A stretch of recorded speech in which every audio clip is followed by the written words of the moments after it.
세상에는 정말 수많은 책이 있습니다. 사람들이 흔히 말하는 좋은 책이란 것도 많고 인터넷 게시글이랑 다를 바 없는 책들도 너무나 많죠. 아주 작은 습관의 힘이라는 책이 있습니다.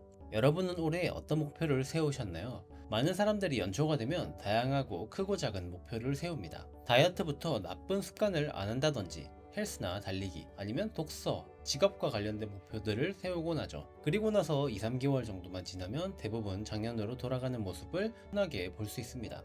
우리는 그 이유를 의지력의 부족이라고 생각을 하게 되는데요. 이 책은 전 세계적으로 3천만 부가 팔린 습관을 만드는 법 중 바이블이라고 할 수 있는 책입니다.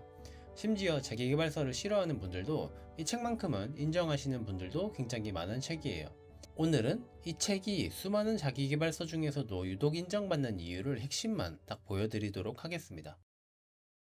이 책이 훌륭한 첫 번째 이유는 우리가 습관을 만들지 못하는 문제가 의지력의 문제가 아님을 보여줬기 때문입니다. 보통 어떤 목표를 이루지 못했을 때 그 원인을 개인에게서 찾습니다. 의지력이나 끈기가 부족했거나 애초에 재능이 없었다고 생각을 하게 되죠. 반대로 목표를 이루어낸 사람들은 특별한 의지력이나 재능을 가진 사람이라고 바라보게 됩니다. 그러다 보니 실패가 개인의 부족으로 돌아가게 됩니다. 그런데 이 책은 이 익숙한 생각을 완전히 뒤집었습니다. 목표를 달성한 사람이나 달성하지 못한 사람이나 목표는 똑같다는 사실을 알고 계신가요? 결국 목표만으로 두 사람의 결과가 달라지는 이유를 설명할 수는 없습니다. 제임스 클리어는 진짜 차이를 만들어내는 건 목표가 아니라 시스템의 구조라고 말합니다. 책을 많이 읽겠다라는 건 목표이지만 매일 책을 한 페이지씩 특정 시간대에 읽겠다라고 하는 건 시스템의 일부죠. 이 관점이 매우 특별한 이유는 습관을 만드는데 실패하는 걸 나의 문제로 보지 않게 해주기 때문입니다. 따라서 조금 더 거리를 두고 냉정하게 과정이나 환경을 살필 수 있게 되는 거죠. 바로 이 점이 많은 사람에게 긍정적인 영향을 준 이유입니다. 두 번째 이유는 책의 핵심 주장의 근거가 탄탄합니다. 사실 자기계발서 중 많은 책들이 저자의 개인적인 경험이나 성공담을 누구에게나 적용되는 법칙처럼 설명하는 책이 매우 많습니다. 그럴듯한 후킹만으로 독자를 설득하려는 경우도 굉장히 많죠.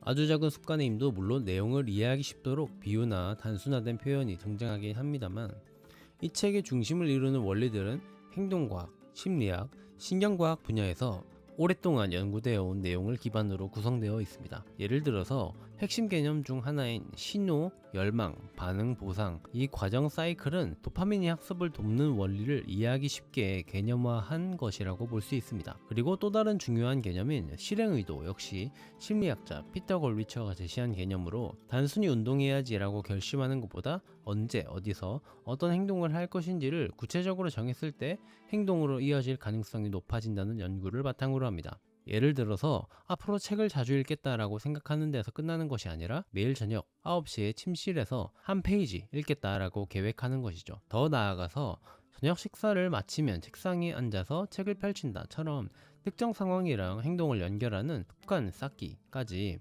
연결해준다면 매번 의식적으로 결심하지 않아도 행동을 시작하기가 굉장히 쉬워집니다. 마지막 이유는 누구나 실천할 수 있을 만큼 쉽기 때문입니다.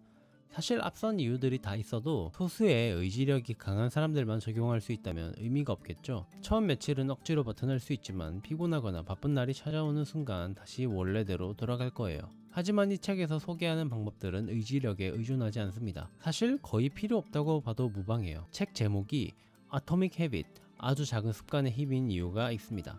먼저 환경과 구조를 세팅한 다음 그 행동이 도무지 실패하기가 어려울 정도로 작고 쉽게 만드는 데 집중을 한 책입니다. 어느 정도로 작게 하냐면 하루 1시간 운동하는 것을 신발끈 묶는 데까지 줄입니다. 야채를 먹어야 된다면 하루에 한 입, 독서로 치자면 하루에 한쪽을 읽는 것부터 시작하라고 합니다. 고작 이 정도로 삶이 바뀔 수 있을까? 솔직히 너무 쉬워 보이고 하찮아 보이기 때문에 미심쩍게 바라볼 수도 있어요. 근데 사실 습관의 변화는 직선의 형태가 아니라 비선형적입니다. 인간은 지금 당장 눈에 보이는 결과에는 민감하지만 작은 행동이 오랜 시간 축적되며 만들어내는 변화는 직관적으로 예측하기가 어렵습니다. 잘 와닿지도 않고요. 우리가 작은 습관의 힘을 쉽게 믿지 못하는 것도 이 때문입니다.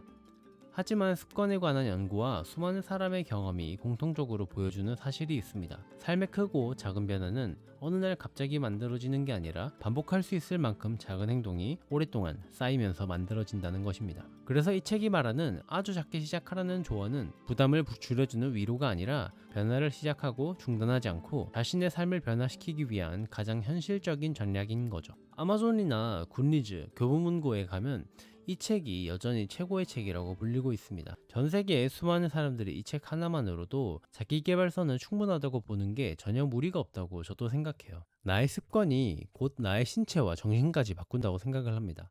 나아가서 내가 만나는 사람들까지도 영향을 끼치기 때문에 결국 인생 자체가 습관의 결과라고 볼 수 있는 거죠. 어느덧 2026년도 반이 지나가고 있습니다. 지금이라도 만들고 싶은 습관이나 없애고 싶은 안 좋은 습관이 있다면 꼭 한번 읽어보시기 바랍니다. 오늘도 시청해주셔서 감사합니다.